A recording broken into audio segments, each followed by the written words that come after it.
تلنگانہ حج committee سے عازمین حج کا 19واں قافلہ بھی لبیک اللہم لبیک کی صداؤں کے درمیان حج حوض نامپلی سے روانہ ہو گیا۔ حج حوض سے قافلہ شمشاباد انٹرنیشنل ایئرپورٹ پہنچا اور وہاں سے جدہ کے لیے روانہ ہوا۔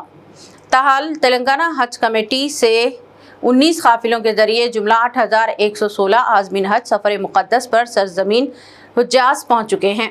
صدر نشین تلنگانہ حج کمیٹی مولانا سید غلام افضل بیابانی خسرو پاشا کی نگرانی میں عازمین حج کی روانگی کے انتظامات کیے گئے۔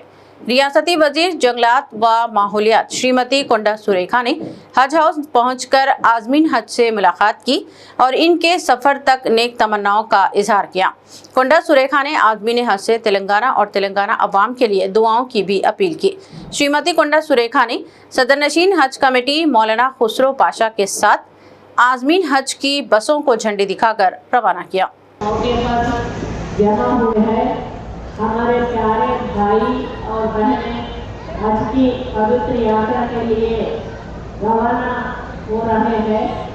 حج صرف ایک سفر نہیں ہے، یہ ایمان، صبر، تیاگ اور اللہ پریپورتی بھروسے کا پرتیک ہے۔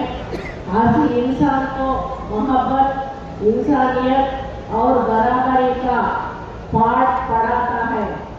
ہم دعا کرتا ہے کہ اللہ تعالیٰ آپ کی حج یاترا کو قبول فرمائے، آپ کو اچھی صحت اور سلامتی عطا فرمائے، آپ وہاں سے دیش اور سماج کے لیے امن، سکھ اور خوشحالی کی دعائیں مانگے۔ آپ کی یاترا مبارک ہو، اللہ آپ کو ہر قدم پر کامیابی دے۔ حج اسلام دھرم کی سب سے پوتر اور مقدس یاترا مانی جاتی ہے۔ یہ یاترا ہمیں ایمان، صبر، تیاگ اور انسانیت کا سندیش دیتی ہے۔ دنیا کے ہر کونے سے مسلم کے لیے آپ اس کو آسان کرنا ہے تو دنیا کے چیزوں کو، دنیا کے دوسرے سہولیات کو اگر بھول جاتے ہیں، بازو رکھ دیں گے تو یقیناً آپ کی عبادتوں میں مزہ بھی آئے گا اور آپ کو تکلیف کا احساس بھی نہیں ہوگا۔ اگر آپ دنیا کے عیش و آرام میں، دنیا کے لوگوں کے کسی اور مدعے میں، کسی اور چیز کی طرف اگر آپ کا دھیان بھٹک جائے گا عبادتوں سے ہٹ کے، تو آپ کے پاس آپ عیش و آرام بھی آپ کو یاد آئیں گے، لوگوں کے الگ الگ چیزیں بھی یاد آئیں گی۔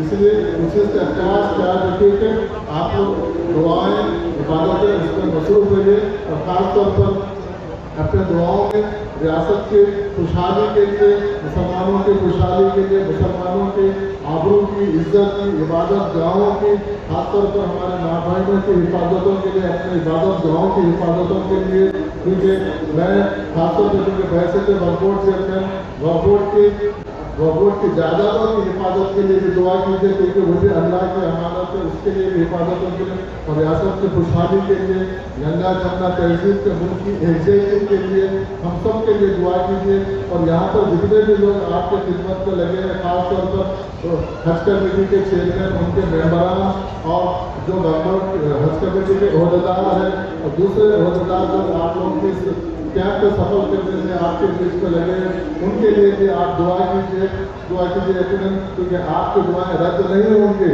آپ کی دعاؤں کے بدولت ہو سکتا ہے یہاں پر گنگا جمنا تہذیب اس ملک میں جس طریقے کے حالات ہو سکتے تبدیل ہو سکتے ہیں، لیکن اللہ تعالیٰ سے رجوع ہونے کی ضرورت ہے۔ اور آپ جس در پہ جا رہے ہیں، جس دربار میں جا رہے ہیں، وہ کائنات میں اس سے بڑا کوئی دربار نہیں ہے، اس لیے اس در پہ جا کے امید سے، یقین کے ساتھ آپ دعا کریں گے تو یقیناً واپس اچھے دن آئیں گے۔ ہم سب کو امید ہے، کیونکہ میں اپنے بات مختصر کرتے ہوئے میں دعا کرتا ہوں کہ اللہ تعالیٰ آپ کے سفر کو آسان کرے اور آپ کے حج کو قبول کرے اور آپ کے دعاؤں میں ہم سب کو شامل کریں۔ بہت بہت شکریہ۔